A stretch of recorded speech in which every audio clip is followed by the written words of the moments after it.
किसी भी केस में, खासतौर से मर्डर केस में, फॉरेंसिक साइंस की क्या भूमिका होती है, कितनी अहमियत होती है उसकी? देखिए, फॉरेंसिक साइंस सिर्फ 8% केसेस में यूज़ होती है, और वो यही केसेस हैं जैसे मर्डर है, रेप है, इनमें इसका ज़्यादा रोल है।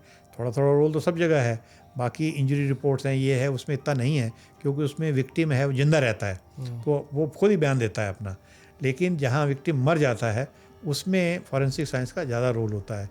तो फॉरेंसिक साइंस ज़्यादा यूज़ वहाँ होती है जहाँ सर्कमस्टेंशियल एविडेंस पे ही केस बेस्ड होता है, क्योंकि 1 to 1 है, सर्कमस्टेंसेस से ही प्रूव करना है। तो सर्कमस्टेंस में एक लास्ट सीन अलाइव है, जैसे उसको वहाँ घूमते हुए देखा, तो एक तो एविडेंस ये होगा, लास्ट सीन क्राइम सीन के आसपास घूमते हुए देखा। दूसरा, फिंगरप्रिंट्स हैं, उससे वो लिंक हो जाता है, वो भी फॉरेंसिक साइंस का पार्ट है।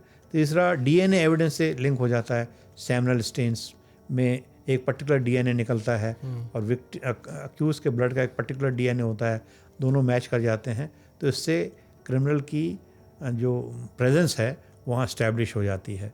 तो इन केसेस में, हालांकि दुनिया में 8% ही केसेस, 8 से 10% केसेस जिसमें फॉरेंसिक साइंस यूज़ होती है ज़्यादा।